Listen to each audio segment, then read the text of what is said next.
Are you a film fan who loves the ultimate home video experience? Look no further than The Disconnected. Your host, Ryan Verrill, is your go-to source for the latest and most accurate information on home video releases, exclusive interviews with industry insiders and filmmakers, and has established a thriving community where every film and physical media enthusiast feels welcome. From hidden gems to blockbuster hits, The Disconnected brings you insider knowledge and a welcoming space to share your love of cinema.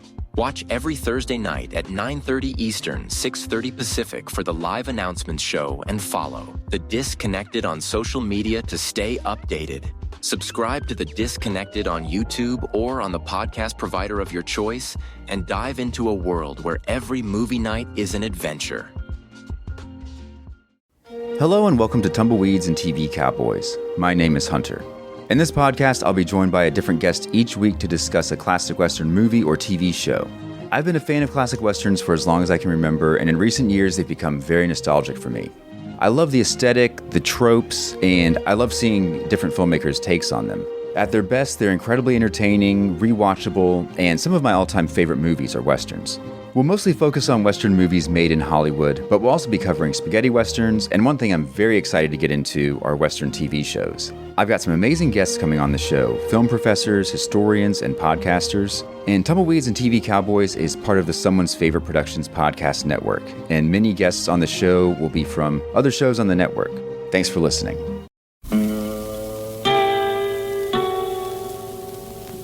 Hello, filthy movie lovers. My name is Gentry Austin. And I'm Casey Scott. And we're the hosts of the Sin Syndicate, film podcast for something weirdos, anti-criterion bros, and Joseph Sarno aficionados. Join us semi-weekly as we peer into the adults-only theaters and sticky-floored cinemas of the golden age of sexploitation, when the morals were loose, the laws were murky, and the intercourse was all simulated. Find us now on the Someone's Favorite Productions podcast network.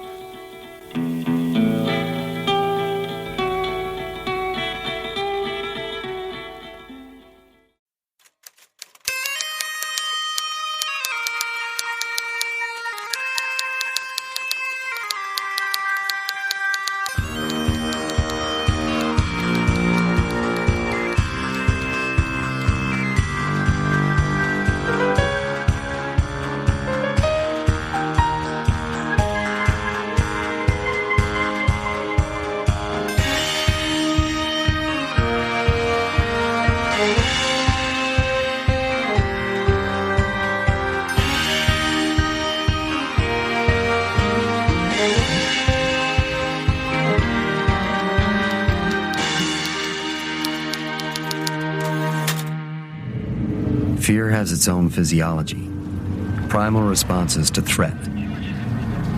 The quickened heart, the sweaty palm, the panic that chokes in the throat, making time seem to stand still. We're born with these instincts to flee danger from the world outside us, to survive. But there's no place to run when the dangers come not from outside us, but from ourselves. That was the voice of Carl Kolchak, the reporter from the television series Night Stalker, played by Stuart Townsend. And that is from the episode 3. And guess what? It's the third episode. Kind of clever, huh? Yeah, well, to be fair, it doesn't really have anything to do with the fact that it is the third episode. No, it's not like that song on the They Might Be Giants album, the third song, or like the second song on Blur's album, which is song 2, and it's 2 minutes long. Any of those kind of things? No. Ugh, God. Well, I can't believe that we just mentioned Blur in this podcast, but all right. I could have gone to Gorillaz, maybe, but I don't know. Why didn't you just go to the White Album? Sure. Number 9. Yes. Is that the 9th song on there? I would assume so. Do you have to count sides? Oh, that's right. Yeah. Nothing's better than just counting how many times Yoko Ono screams over tracks. That's all I care about. This is the Kolchak Tapes. I'm Mike White. Joining me, of course, is Mr. Chris Stashew.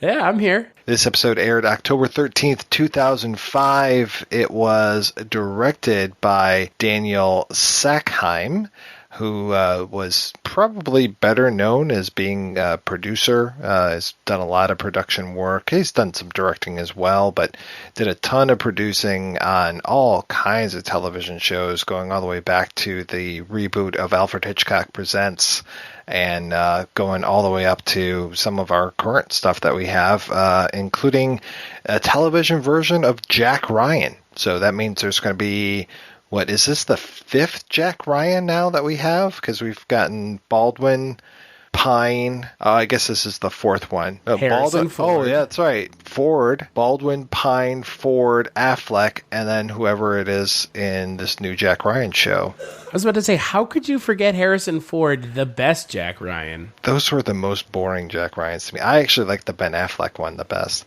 This is John Krasinski. Do you know who Jack... Yeah, I was going to say, do you know who's playing Jack Ryan? The motherfucker from The Office. Great, because that's who I think of when I think of Jack Ryan. Sure. Yeah. He almost played Captain America, guys. Let's be thankful he didn't. Whoa. And it was written by Adam Sussman, who's still doing a lot of work. He's working on what I consider to be not a very good television show, which is 12 Monkeys.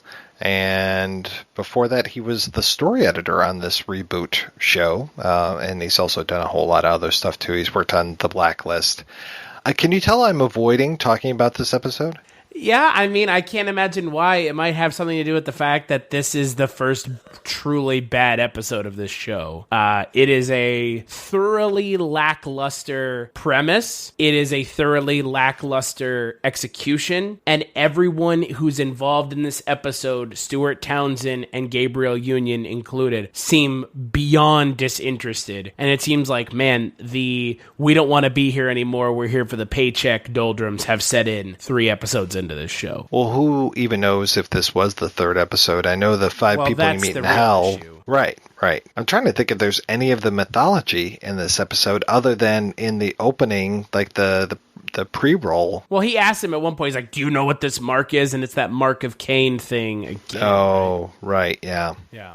And otherwise, this is the most hardcore Scully and Mulder when Scully was just being a pain in the ass kind of thing.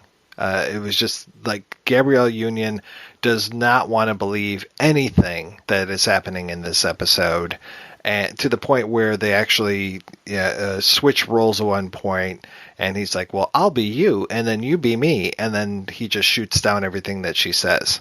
And then even Vincenzo gets into that game as well. And it's like, oh, for God's sakes. Well, the real issue that I have with this episode is there's kind of a MacGuffin with the name of the episode and what they're talking about versus how that factors into why these people are dying. And like that twist is really, really dumb. Like it's like a double twist on top of everything else. So there's like the twist, and then there's the another twist at the end. It's like this misdirect that you had going for half the episode. There's not really a great payoff. And then like the final twist is like, oh, okay, 2 minutes and then it's done. Like, what the hell? Exactly. It wraps up so quick. And then it's like, whoa. Did the episode just end? Where's the denouement? And there's barely anything. Well, yeah, because one of the characters just teleports, and then they're like, oh, it's all over now. Like, there was no climax. There was no resolution to any of this. What the hell is going on? Like, did someone just, like, lose the last 2-3 pages of script in the shuffle, in the fax machine? Did the copier read it? Is that what happened? And then it becomes an homage to some of the old Kolchak episodes when Stuart Townsend just burns a house down. Right? Kolchak behaving badly. Then you had those stupid words coming up on screen. I'm in your camp. I can't stand those words when they come up on screen. It really feels like a 90s like motivational video. Threat. Lives. Like, guys, this is 2005. This doesn't, like, if you're watching this scene and you think that doing it and presenting it this way works, I have something to tell you. It doesn't. Like, let's put this into perspective, right? So this show came on the heels of X-Files, right? This show also was in between X-Files and what I would consider to be X-Files' successor, which is Supernatural. And in some respects, Supernatural is as successful as the X-Files in terms of the fan base. Supernatural's fan base has kept that show alive, so this show was trying to be the successor to the X-Files that Supernatural ended up being. However, the way that they do stuff like this show show tries to do in X-Files and in Supernatural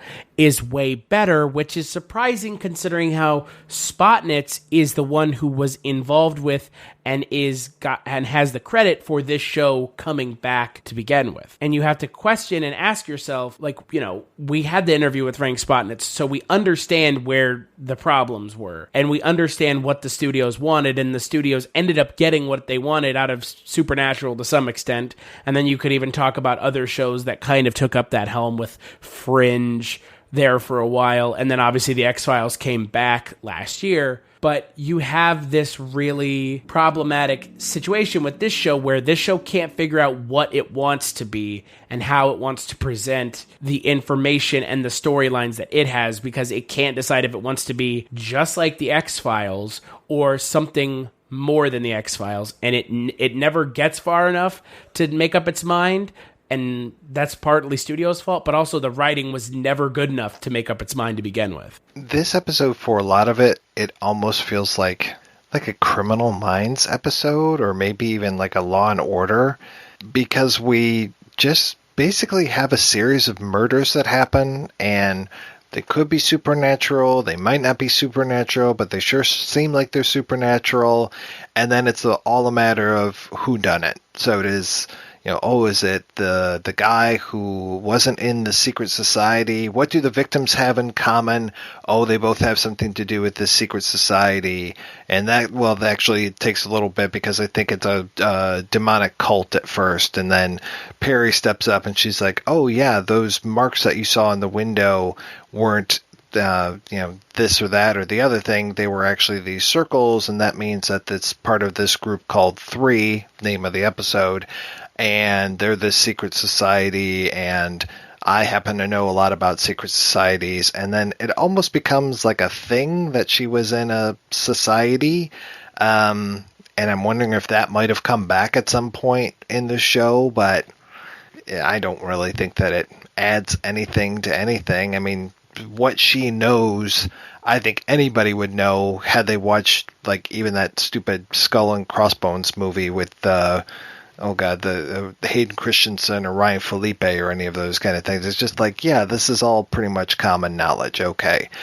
But the big thing that's happening is that people are dying, and they seem to be dying in unusual ways, and they're dying based upon the things that they fear most, or at least we know that about the first girl. And then the second guy, when he dies, he ends up like his body is traumatized, like it had been thrown off a 30-story building, and the highest building on campus is 5 stories. So, ooh, what's going on there? But at least we get the introduction in this episode of Eugene Byrd, who we'll hear an interview with later on in the episode. And Eugene Byrd he's kind of picking up the Gordy the Ghoul mantle in this one. And he has one scene in this entire episode, but it's the best scene, without a doubt. Well, he's the only one. You talked about how these characters are sleepwalking. He seems to be the only one who's not sleepwalking. Kind of makes me feel like this episode is in order, because we're 3 episodes in and he's just now being introduced. So this maybe is the order of the season, at least with this episode. But again, we're not far enough into this show where we can really be taking our foot off the gas when it comes to characterization and like building the relationships between Kolchak and Perry Reed and Jane McManus. Like, we're not there yet where you can kind of have these like less relationship focused episodes. I mean, with a show like The X-Files, I know we keep talking about The X-Files because The X-Files, you know, say what you will about the later seasons of The X-Files in the first couple seasons had some of the best writing on television at the time. And this show wanted to emulate that. I mean, just the setup. I mean, in the original Kolchak show, Kolchak was a lone wolf. I mean, he had people at the INS office, but he didn't have a female sidekick. So there's not a surprise when they rebooted the show and Kolchak had a female sidekick who was a skeptic. The X-Files writing was so good, that's why so many people watched it, because the interplay between the two characters, and I find it hard to understand why they didn't make a bigger deal of including that in this show and making a bigger point of having Kolchak and Perry Reed have an actual believable relationship, as opposed to, I don't believe you, Kolchak. You're kind of a creep because you maybe killed your wife. I didn't. Okay. Well, in Perry's reaction to Kolchak having a source, it comes off so clunky. It's just like she doesn't believe it. Oh my God, how can you have a source, this guy that works in the morgue? And she keeps like deprecating his job position, like what she's calling him like an intern or something like that, an internist, and he's like, yeah, no, I'm a pathologist. And she does it twice to him, and I'm like, okay, this is kind of weird, and it just makes her unsympathetic, and the way that she reacts is just way too much for this scene. She should be like, okay, yeah, because I mean, all reporters have sources, and I'm sure that it makes sense to have a source who works for the city morgue. So yeah, all right. And again, Kolchak had a source. He had Gordy, so it fits with the pattern. And luckily, in the original Night Stalker, we didn't have somebody going, "Oh my God, I can't believe you work with this guy at the morgue." Yeah, it's just kind of odd to me that they seem to really just shirk the idea of giving these characters relationships, believable ones. To the point where a character's like, you have a relationship with another character? Like, of course he does, dum-dum. He's a reporter. It would be more surprising if he didn't, frankly. Right, yeah, and I don't know if she had said something like, you've only been in town for 2 weeks, how do you already have a confidential source or whatever, then it would be something, but even then, it's like, yeah, no, you ask around, you do your due diligence. I mean, come on, Perry, you've been on the crime beat for 4 years. You would think that you would know about this kind of stuff and have your own sources. No, but she doesn't. So there you go. And then after the second death, it takes a long damn time for something to actually start to happen again. Then it just becomes this whole back and forth of, well, I think it could be this guy. Well, maybe it's more like this guy. And it ends up, yeah, it's the guy who...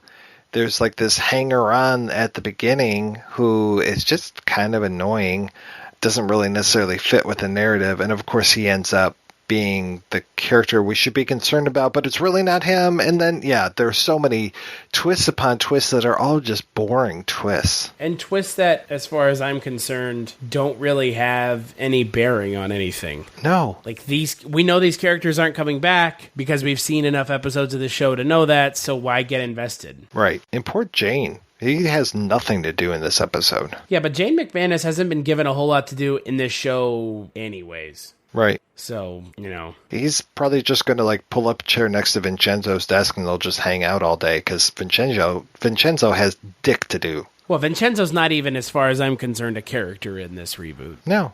He's wallpaper. It's this basic misunderstanding of what made the original show so successful and what made shows that this show was attempting to emulate contemporary so successful. In a show like The X-Files, Scully and Mulder together and individually both have a relationship with their version of Vincenzo, who's Skinner in the show. Like, they both have a relationship with him, and it's the interplay between the characters that is what draws you in and keeps you coming back because you want to see how they continue to interact and build the relationship. And in this show, Vincenzo, his character does not exist at all. And Skinner was so awesome because you never necessarily knew where he was coming from, what his full backstory was.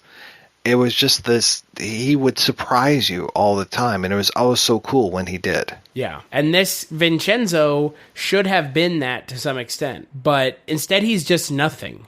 Like I said, he's wallpaper. He just hangs around, yells at people every once in a while. Nothing that he says or does has really any impact or bearing on the story. It's not like he's trying to assign stories, or any of that kind of stuff. Any of the horseplay that we see Carl Kolchak going through in the original series, trying to get assigned to, go out and interview that yogi, get on that cruise ship. I mean, any of that kind of stuff.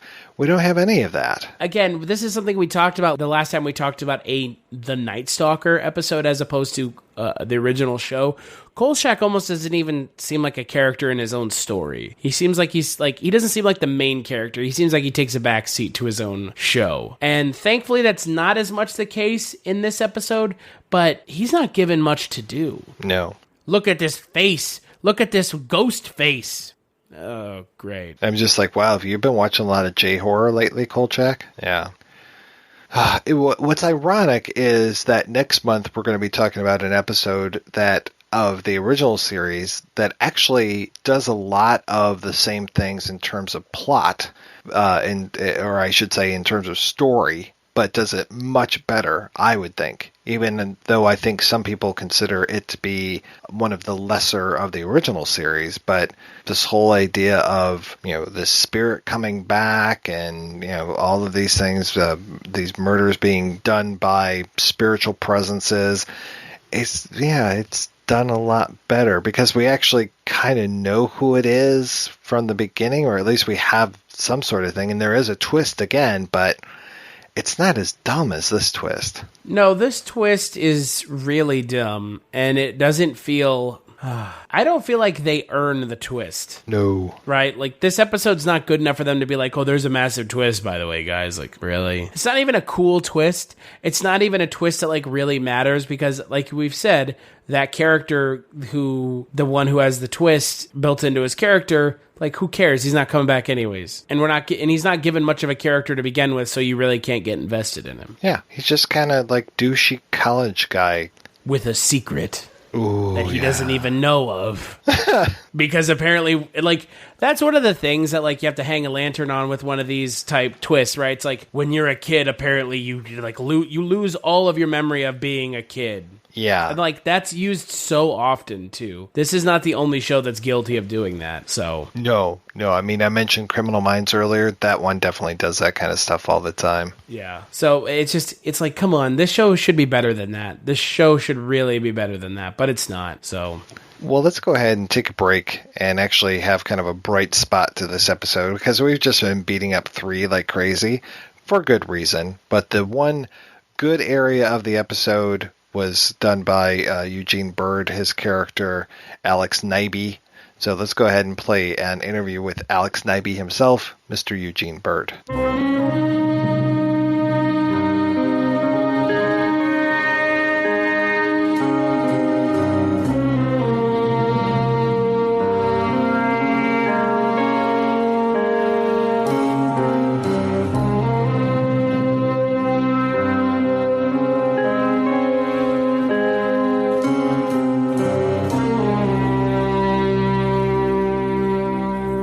I had read that you have been acting since you were just a little kid. Can you tell me how you kind of got interested in acting? It's not even that. I was about to say, it's a really interesting story. Don't most actors say that, but it's actually not completely true. No, when I was like 6 or 7 years old, I used to do a lot of weird stuff, as some kids will do. My mom used to always try to find me. I would get lost in a department store, or supposedly lost, and then she would find me either posing as a mannequin or in a group of people telling Eddie Murphy jokes, which she had no idea how I got my hand on an Eddie Murphy tape. She blamed my brother. That's when they decided they think I should just go to an acting school to deal with my, a lot of energy. So I went to an acting class when I was a kid, like 6, and then my teacher at the time, Rob, introduced me to his wife, Edie Rob, who was a manager, and then I was in the business ever since then, at the age of 7. So 7 to how old I am now. Were you more of a Delirious or a Raw type Eddie Murphy fan? You know what? I was a Delirious fan. But you know what? But here's the funny thing is, as I got older, I appreciated some of the jokes in Raw. Because when you're younger, you listen to the jokes in Raw and you laugh, but you're like, I don't get it. That's because I'm a kid.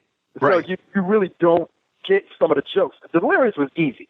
You know, he's talking about barbecues and he's talking about ice cream and those were way easier to get into. Because my 2 idols are when I was growing up were Eddie Murphy and Prince. I know that's crazy, but in my mind I was thinking, I want to be a really sexy, funny dude. So when girls see me, they're like, he's sexy and he's funny. I'm gonna get all the women. That's all I kept thinking when I was a kid. You'd clean up. Clean up, man. Who's going to deny? Who's going to deny that person? Man, he's sexy like Prince, but he's funny like Eddie. I was like, I'm just going to get all the chicks. What would you consider your first professional, quote-unquote, job as an actor? You know what? Actually, my first professional job was a commercial. It was for Hershey Neutral granola bars. And it was this, and actually, at one point, we were bigger than Rears Beach.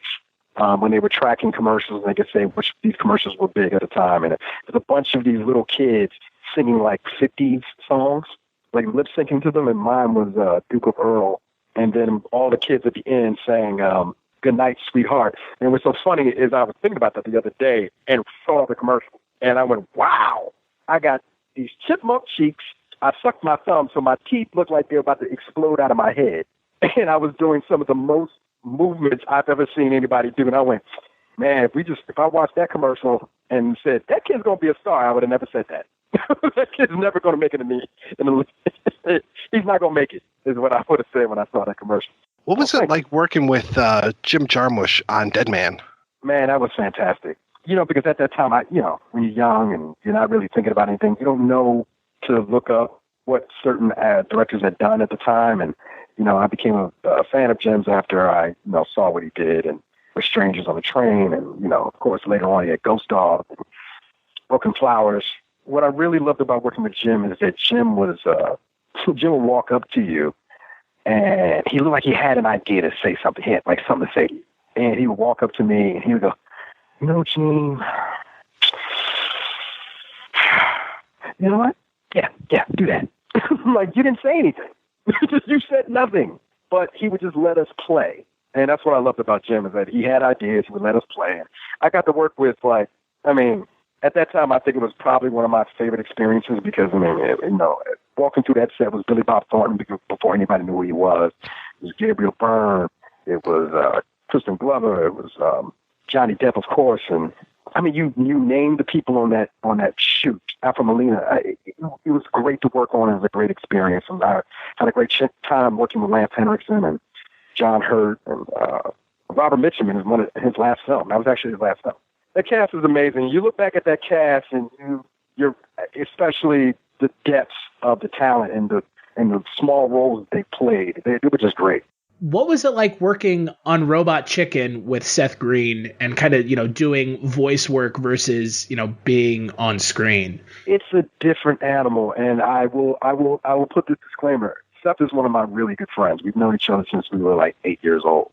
So working with one of my oldest friends was kind of weird. I've done some voice work by that point, but he had just called me and said, "Hey man, you want to do this thing real quick for me?" And I was like, "Oh yeah, sure." And I came on a Robot Chicken, and it's just a different animal, man, because it's a little bit more free.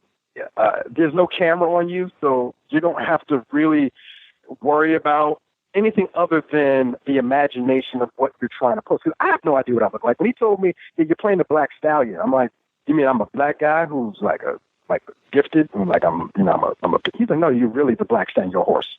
"Oh, okay. How do you want him to sound?"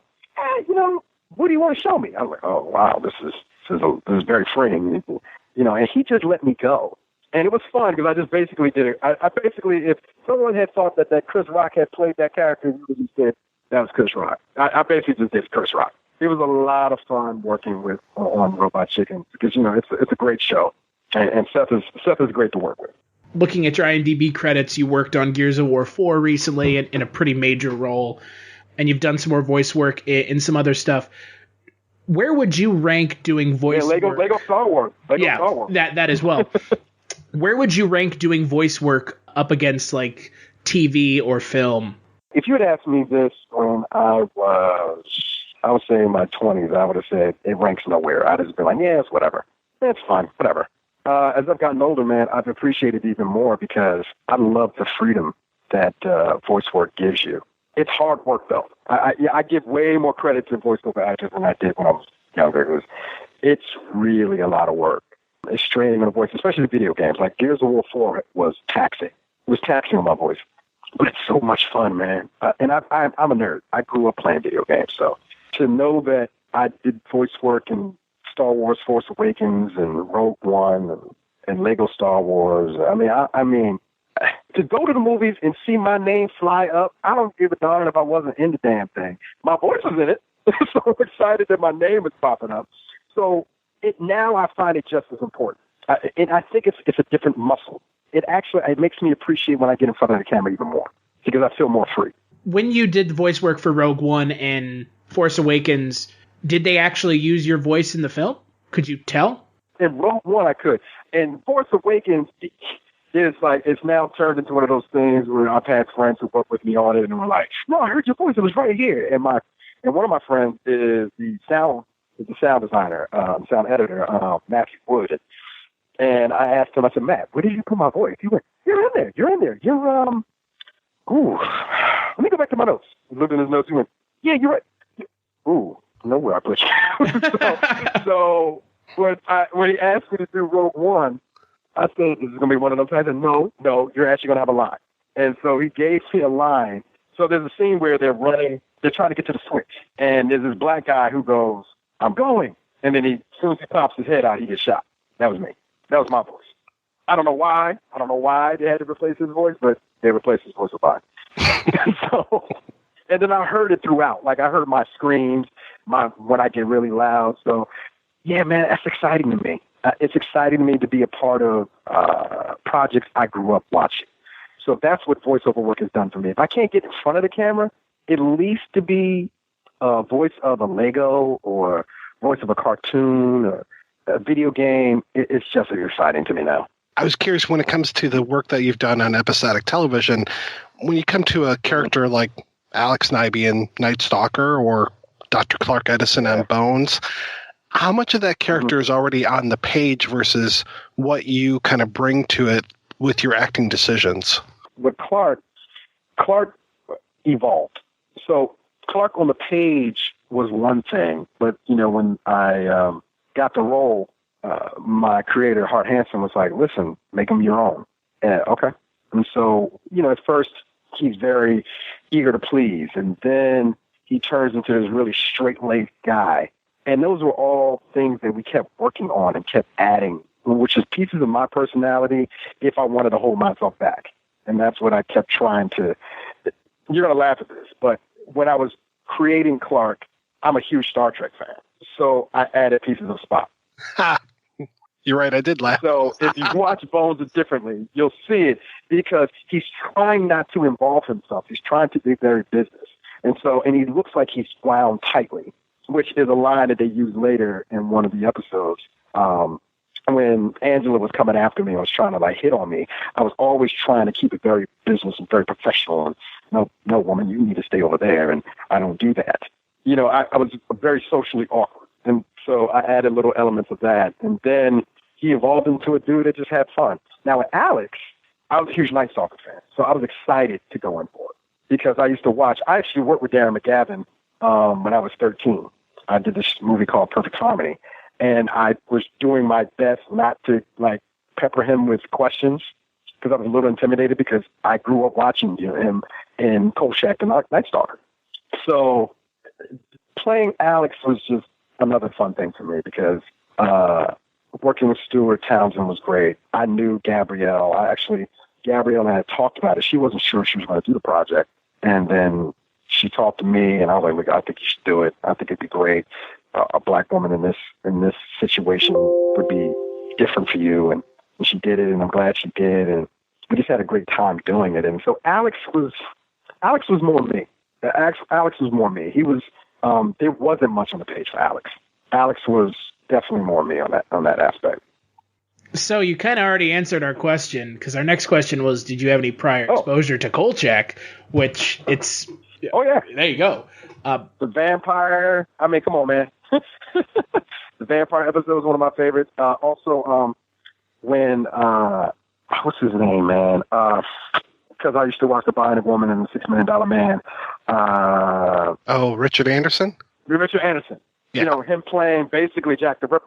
Yes. So my mom grew me up on those, because she watched them all the time, so I watched them. And so I had a really, and that's what's sad about that whole, when we brought back, remade Night Stalker, I wish to God we had gotten to the later episodes quicker.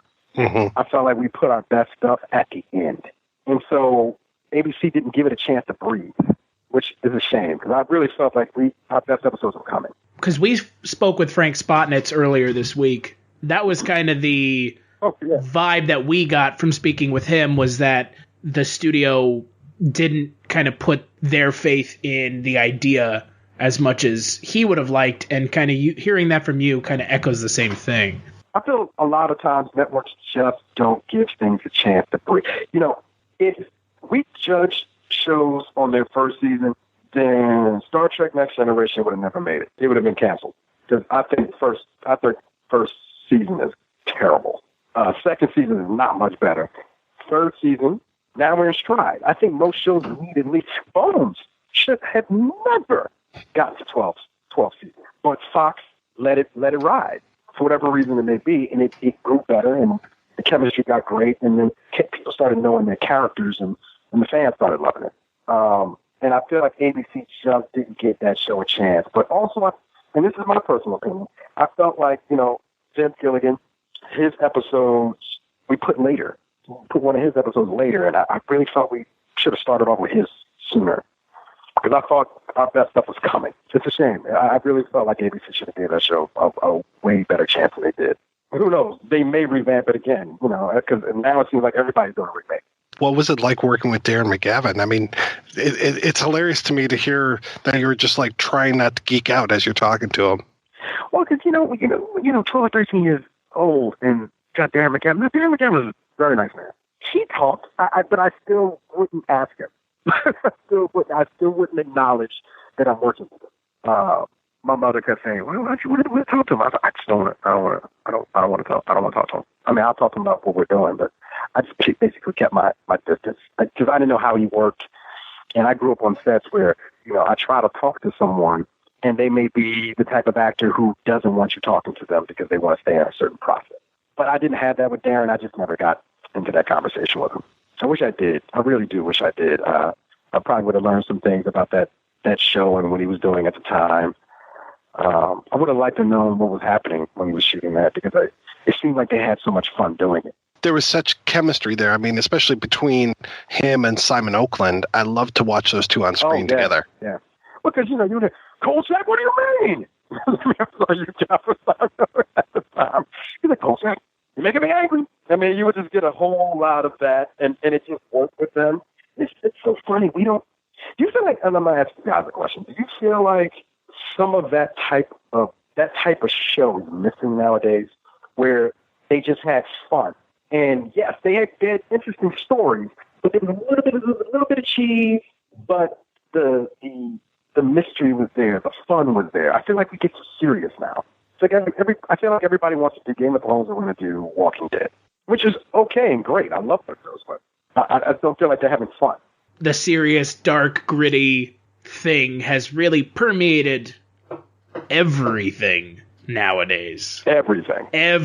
Even stuff that's like, this probably doesn't need it. And I completely agree. Yeah, man. A friend of mine was telling me there's a show on Netflix called Crazy Head, I think it's called. And they're like telling me, watch it. It's fun. And I want to see something like that, where it's fun. Like Doctor Who is fun.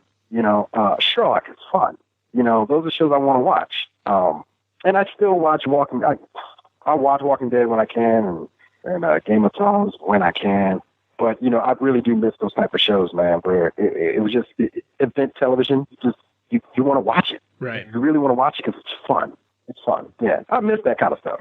Did you get a sense working with some of the actors on Night Stalker that they had the same kind of exposure or reverence for the original series that you did, or was it kind of more just a job? We haven't spoken to anyone else, but I'm kind of curious what your feelings were on set working with some of the other actors. A lot of them are. Stewart's not a nerd, but Stewart's very conscientious of where the show was, with Darren McGavin. But he wanted to do his own little take. He wanted to do his new take on it. I think we all just wanted to get a new take. So it was a great atmosphere. We all were trying to create this new mythology because, his Kolchak was not Darren McGavin's Kolchak. So I just think everybody was trying to get it right. For me, it was definitely reverence in my aspect because I knew where we were coming from and what the past had been and what we were trying to do. And this was a much darker, not as light Night Stalker. And I feel like maybe we should have some more light, which is what my character was. My character came on to get the light. I don't know. I say definitely for me, I didn't really ask the rest of them. Around that time, I kept my nerdness to myself because it wasn't cool yet.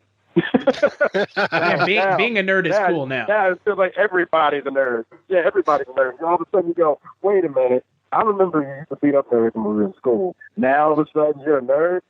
Well, man, I was beating up nerds because I didn't want to be called a nerd. That's why I was stupid. But I'm Byrd. I'm like, no, you're not. you're just banking. You're banking on the fact of what's happened. Because I literally, legitimately, I was doing Lego Star Wars, and I never do this. And I walked out and was making a turn to go to the bathroom, and Jonathan Frakes was there. My knees buckled, and I was like, when I just went to the bathroom really slow, and I came out of the bathroom, I was walking by, and I went and talked to one of the people that worked at is that Jonathan Frakes? And she was like, yeah, it is. I was like, okay, cool. Now I'm a grown man. And I am talking like I'm 12 years old. And I was like, okay, get it together. Okay, and they were like, do you want to meet him? I said, hell yeah, I want to meet him. So I walked over and I said, Mr. Frakes, I just said I'm a huge fan, of Star Trek. And he was like, oh, man, come on. Yeah, nice to meet you. I was like, yeah. He was like, were you even alive when that show was out? And I looked at him, I said, not only was I alive, I'm 40. And he went, what? Wow. Black really doesn't crack. We both started laughing. He is the nicest man. And that made my day. Because, I've worked in this business. I've worked with a lot of heavyweights. And I've been in a lot of heavyweight things. But I can always be brought down to a child when I see people that I can't imagine. I don't know what I'll do if Patrick Stewart walked into a room or William Shatner. I was in a restaurant and saw William Shatner, and I was with a girl, and thank God she was my friend, because if we were on a date, I was not getting another date. That was not happening, because I turned into a puddle of poo and was stuttering like I was like this is how I was literally. I was like, yeah, that's William Shatner. Okay, all right. Don't look over there. Don't look over there, woman. Oh my God, I can't believe it's William Shatner. That's what I was doing. So yeah. I don't embarrass myself anymore. So that's basically it. This is the last season of Bones. Is everything already in the can, or are you guys still shooting? No, we're in the can. Wow. That's got to be kind of bittersweet. 12 on the go. It's a little surreal. I mean, we were all emotional. Even the returns on our last day, with like 4 of the main returns that I've worked with, when we knew we were getting to our last shot, and to hear them say, they were going to say serious rap, strange, man. Made lifelong friends from that show, and all good things have to come to an end. It was just weird and it was surreal. I lucked out doing that show. Really did. The cast on that, again, you guys seem so tight on there, and just the chemistry that you've worked out over all these years, you guys are so natural with each other. That's lightning in a bottle, because I've worked on a lot of shows, and I can tell you, that doesn't always happen. You don't always get that kind of chemistry, because the lead cast, yes, but the recurring characters, every recurring character they had fit in like a glove. And we all have different personalities, and we all had different characters, but it worked. And that was a testament to the crew, the production, the cast, headed by Emily and David, because they could have been not welcoming. They could have not been prepared people, and they both were very prepared. David has gone from one hit show to the next hit show to the next. I mean, he's been on television for almost 2 decades. From one hit show to the next. He had Buffy, he had Angel, and then he had this. It happens, he's a good rabbit. He's a good rabbit's foot. I might have to follow him to his next one. Who knows? I might have to follow him to his next one. I hope Emily takes some time off. She deserves it. They both do. Yeah, man, it was a family over there. We argued. We had a great time. It was time to end, because I think we ran out of stories to tell, and you want to go out closer to the top than not. Obviously, the Kolchak reimagining, it kind of just ended, and you talked about how Bones ended, and there's this, this kind of sense of sadness, and it's unfortunate that it's ending, but the stories have kind of dried up, and it's time for it to end. Kind of, tell us a little bit about what that was like when you heard kind of the news about the Night Stalker and how that show's panned out at the end. It sucked. It really sucked, because when I heard that it was over, I was like, we'll never get a chance to really get into the mythology. And that is terrible, man. It's a terrible, terrible thing. Because you never want shows like that, especially where, because I thought the last episodes were great. I thought it had a feeling of X-Files, which I know Frank and Vince were going to bring it. I mean, you had two brilliant guys who came off of X-Files, and Vince has obviously gone on and done incredible things, obviously, Breaking Bad. But you look at that particular project and you go, it was such a missed opportunity. So for me, that ending just feels, it has always felt wrong. And it always felt, I'm looking for the words. I don't want to say it's regret, because I can't say I regret it, because I had a great time doing it. I just feel like it's a missed opportunity. I feel like if we had been given a chance for a second season and finished off the ones we had in the second season, I feel like we really would have been a cult classic. We had the ingredients. I think Stewart, because I've heard people say Stewart is, they said, oh, he's not that good of an actor. Stewart really worked, and he had a nice charisma about him, and I think his episodes were starting to get really good. He was bringing something to it that I didn't expect. Not about him as an actor, but a certain thing to Kolchak that I didn't see him, his reimagining, and I just wish we had more time. Really wish we had more time. I wish Gabrielle, myself, him, and all the other actors on the show had a little bit more time to get into it. There's way more stories to have been told, and it sucks. It sucks. Yeah, I can't even begin to imagine what that's like, putting all that time and effort in, and then it just kind of, it unceremoniously ending like that. Stepping back from the show after it was completed, did it give you a renewed sense of appreciation for the original show and kind of how your show fit into kind of the mythology of the original show?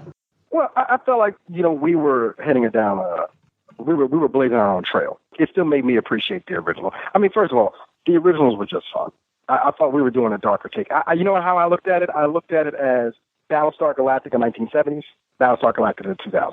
They're both great in what they were doing. Different fields, different Starbucks, different Adamas, but there was the reimagining of it was interesting. And right. That's what I was hoping we were going to get a chance to show with this one. Because, like I said, we had Vince Gilligan, we had Frank Spotman. I really felt like we really could have gone and done some really, really dope stuff. But ABC just did not give us a chance.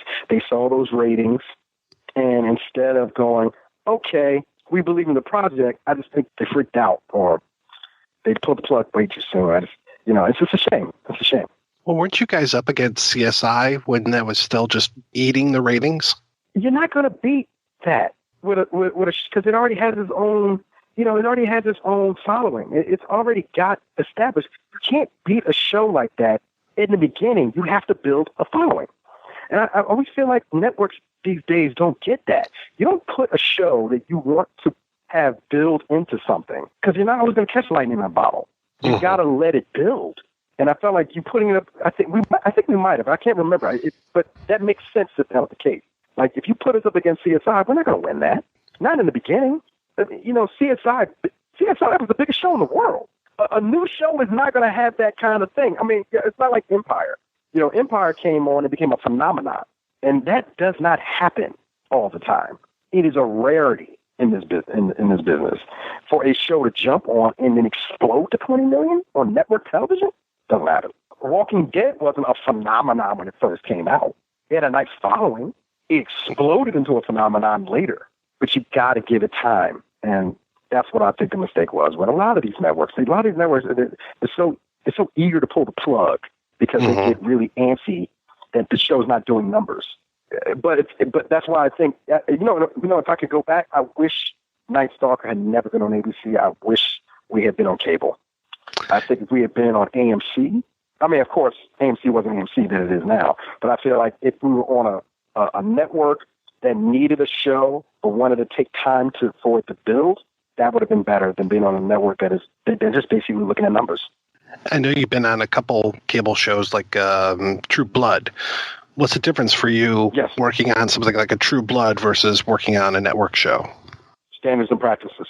Yeah. It's basically different. Standards and practices. Because there's things you can't get away with on network television. You can get away on cable, you can't get away on network television. Network television, as much as I do love it, and I feel like it's a necessary thing, I feel like it's still limiting.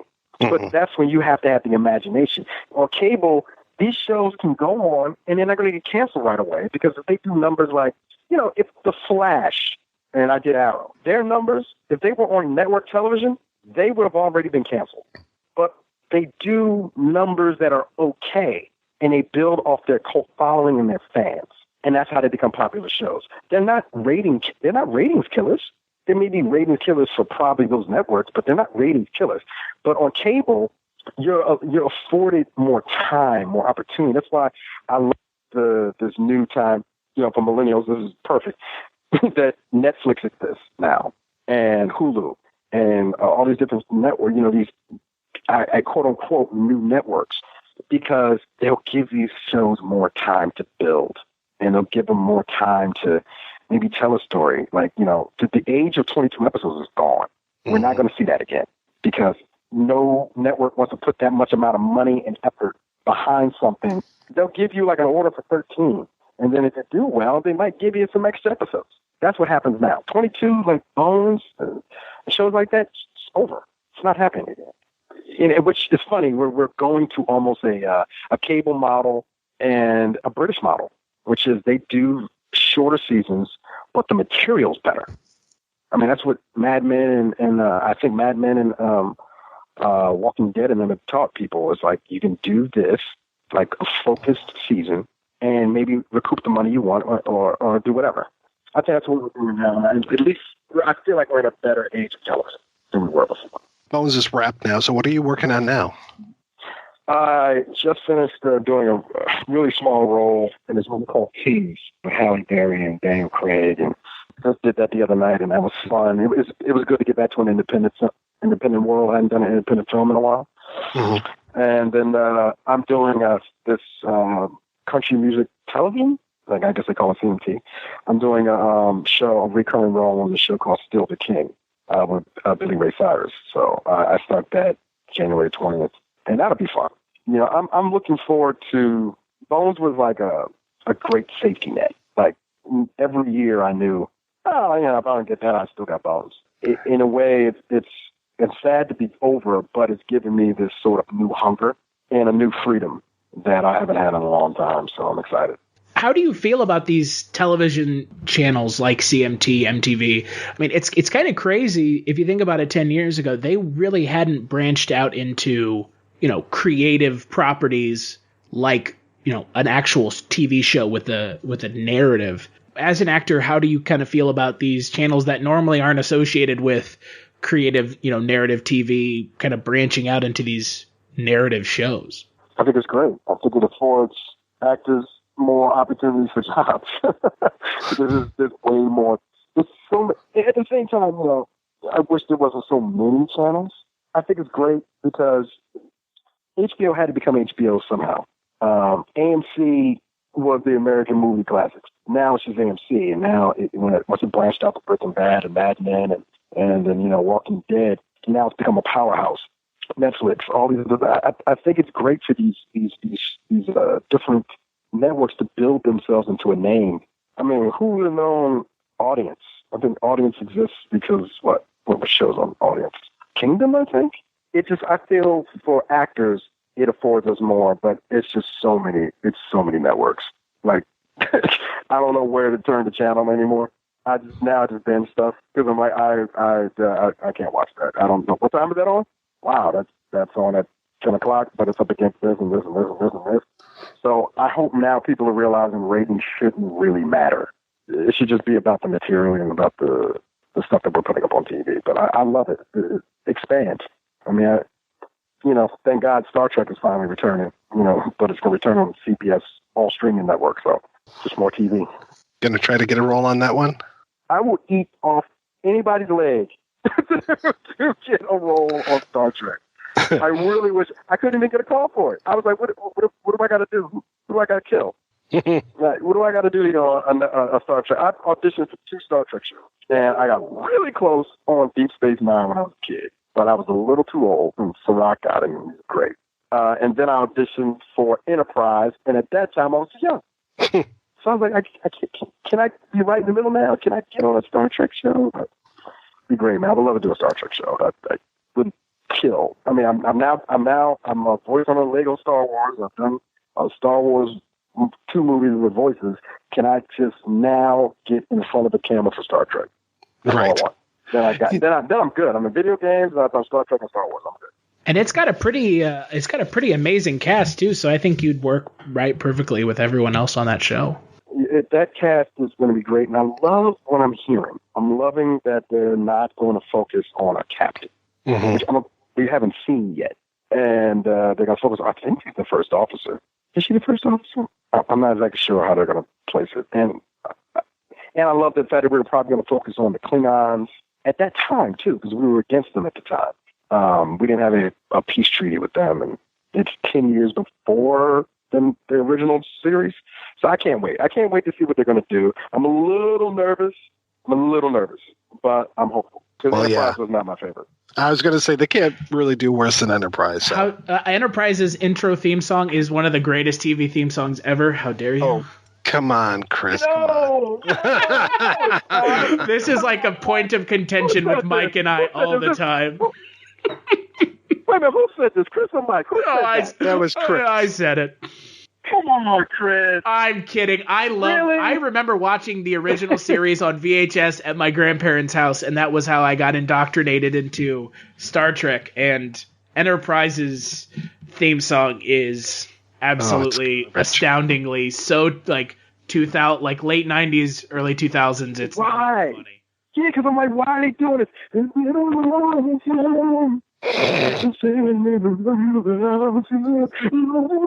like, are you kidding me?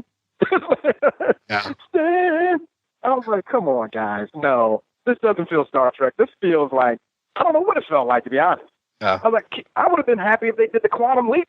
Just do a version of Quantum Leap theme song. I'd have been fine. We didn't need lyrics. I was like, none of Star Trek shows had lyrics. Why did you? And wasn't it Diane Warren? Which even blew me more away. That it was, I think it was Diane Warren that did the theme song. It sounded like Nickelback. All bad. Yeah. It was, no, don't crap on Nickelback. Don't make Nickelback feel worse than they should. No. Poor Nickelback. I hope that wasn't Nickelback. It was not a great choice. No, it wasn't. Man. I tried to go back and watch it because recently they had a Star Trek Voyager running on BBC America, and I tried to watch that, and I had to hit a friend of mine who basically might as well be a Star Trek encyclopedia, and I was like, listen, man, I don't know, man. I'm trying to understand Voyager. Then he said, wait for this one episode. So this one episode came on. I think it's called Tuvix, which was basically Tuvok and Neelix were merged into one person. I just watched that for the first time. You did? Yeah. And did you feel like you walked out here like, this is a messed up episode? This is cold-blooded. Like, and that made me appreciate it more. I was like, oh, now I appreciate this show. I went there. And Kate Mosley was great. I don't know why. I'm trying to remember why her name was Catherine Janeway. Right. That was really weird. And she's like, hi, I'm Catherine. I'm like, why is your name Catherine? But yeah, that show was better than I gave it credit for. I remember not really liking Voyager. Mm-hmm. Yeah, I was right there with you. And I was watching that BBC marathon and just like hoping it would kind of turn me around. And that Tuvix episode was good, I have to admit. That was the one that made you go, huh? Yeah. Like, okay. And I bet you there might have been 3rd or 4th season. And I think that some of the episodes I saw were like season 1 or season 2. And other than the original series, all Star Trek shows were terrible in the first season. Mm-hmm. And unlike the original series as well, all 3rd seasons made the show fly. Because 3rd season of the original series is just terrible. I mean, Spock's brain is in that. Good God. Like, what is that about? Spock's brain is so bad. And I also remember Frame of Mind. I think Frame of Mind. Was it Frame of Mind? Is that the name of it? It was the episode where in Next Generation where Riker gets some disease on a planet and then he starts having flashbacks. To like other times. And I was like, Yeah. Why does this episode exist? It was like a clip show, wasn't it? It was a clip show. I'm like, you guys are disguising a clip show as this? Mm-hmm. Terrible. I guess my final Patrick Stewart question, could do no since wrong. we have talked so much about Star Trek, is... Oh, I'm sorry about that, guy. No. My last question is Picard or Kirk? Don't ask. Oh, no, can't do that. Can't do that. Oh, man. This is the question, right? This is the Star Trek fan question. Okay. God, I can't believe I'm going to say this out loud. Okay. If you had asked me this when it was Next Generation seasons 1 through 3, I would have said hell no on Picard because he hated children. He was loud, and every time he just seemed mean, and he didn't seem like I was like every time and I used to drive me crazy. Turn, he was like, number one, and Riker was right there, like on his shoulder, and it seemed like he screamed at him like number one. I'm like, yeah, whatever. But once I saw Inner Light, and then I watched when he got tortured by the Kardashians, and then Best of Both Worlds, I'm gonna have to go with Picard. Best of Both Worlds. Gotta go. Changed. Best of Both Worlds when he became bored. Yeah. It changed everything. That's when I went. First of all, I think that was the best clip. I think at that time I was the best cliffhanger of all time because no one had done it in that way, and it left. Because I remember it as soon as it ended with Riker going fire, and it bump, and it went black, and so it continued. As a kid, I was no, because you had to wait all summer. Yeah. I had to wait all summer wondering if they killed Picard. And all this other stuff, and I was like, and that's when I went, look, Kirk will always be that OG, that great first dude, because he's ridiculous with his, I would love, and enemy within. But Picard, man, he was everything. He was an amazing, that's true, amazing actor. And then the way he evolved Picard. Yeah. We didn't get to see that with Kirk because it was the 60s, and Kirk was just supposed to be dashing, and he was supposed to be this guy that crushes in and kicks the woman, and it does all that other stuff. I mean, there was not one alien woman he didn't want to bed. So you kind of fell into him. But, I kind of look at it as Sean Connery or Daniel Craig. Mm-hmm. Like, I don't know. I would have said Sean Connery, hands down. But I watched Casino Royale again, and I'm like, Daniel Craig kind of did his thing. It's sort of like he evolved Bond, and I think it's just different animals. But I'm gonna have to say Picard. For me, I respect Picard. your reasoning on that one. Yeah, that's my only reasoning. If it was any other time, it's and if you're one of those Star Wars, it's gonna be Empire Strikes Back, and there's nothing gonna change my mind on that. Yeah. All right. Total agreement. Yep, you're not going to get any argument from me on that one. Nope. No. Empire Strikes Back involves Star Wars and Batman and Dark Knight. And then we're done. I answer all those things. Everybody's Dark Knight, Empire Strikes Back, Picard, that's it. Well, Eugene, thank you so much for your time. This has been great. Oh, man, no problem, man. I hope I answered your questions. I wasn't too long with it. It was great, and it was just a real pleasure talking with you. It's always good to talk to another nerd.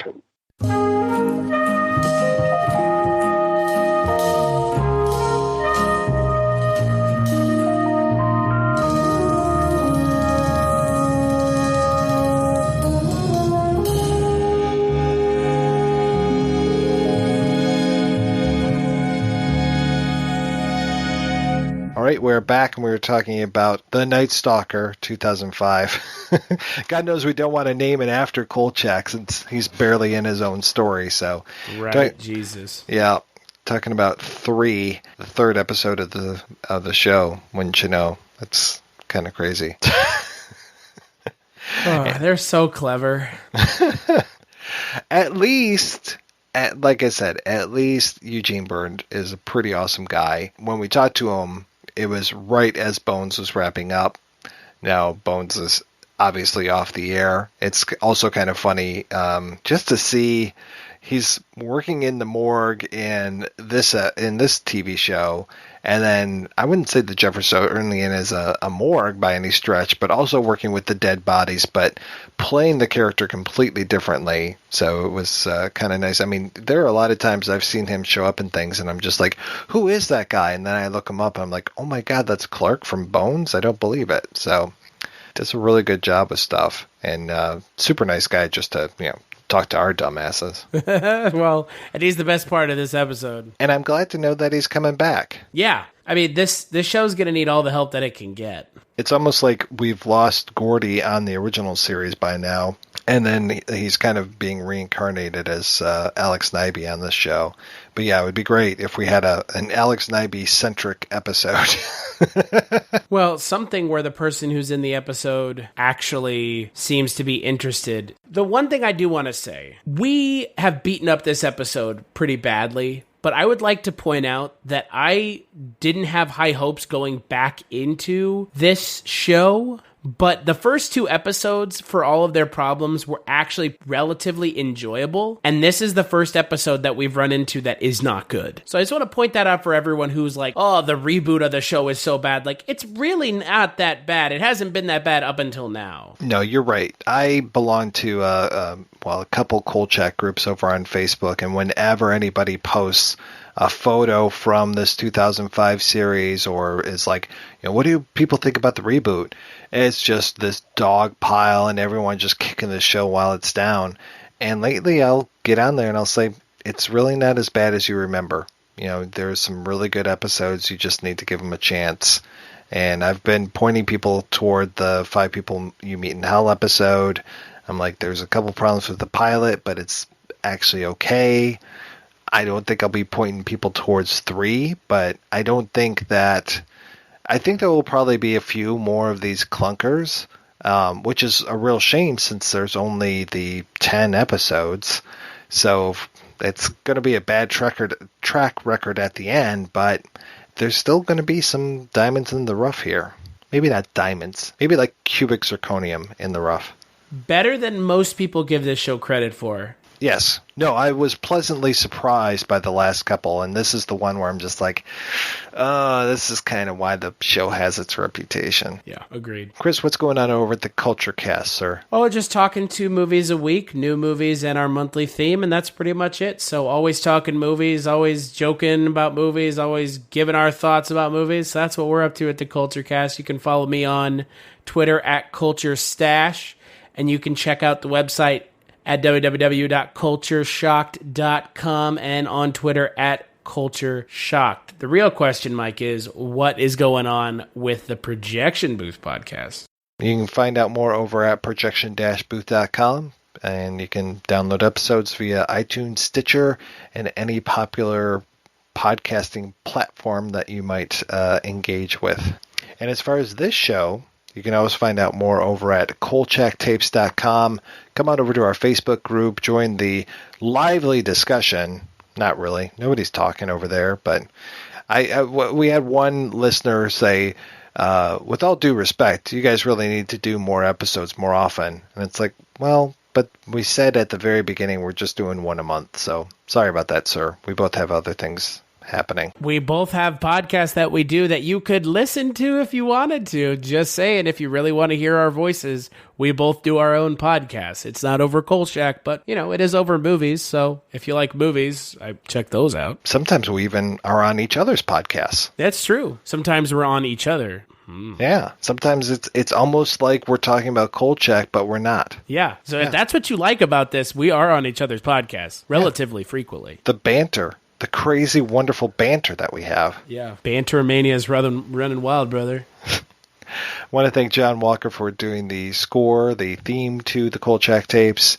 And, of course, his music is sometimes supplemented by other music that we're going to hear from either the reboot or the original, the Gilles Millet score sometimes. But John is the guy that did the actual theme to the podcast that you hear every episode of this. So go on back, check out our back catalog, because we are doing this kind of in order, some old, some new, but definitely we're not jumping around as far as the order of these actual shows themselves. We're doing it in order. We're just supplementing the original show with some of the reboot as well. We're going through both at the same time, knocking them out at the same time. How's that? Kind of taking the sting out of that reboot. Yeah, ain't that the truth? Do you say sting or stink? A little bit of both.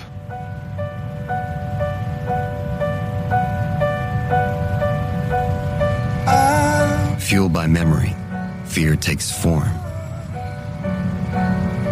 becoming a thing that lives long after death.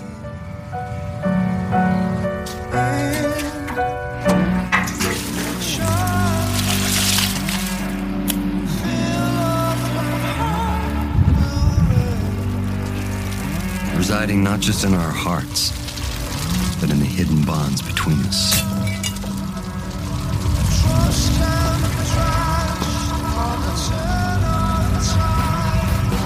Fear so powerful cannot be escaped, but it can be destroyed.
If you're looking for more horror outside of the mainstream, look no further than Unsung Horrors, a podcast about underseen horror movies.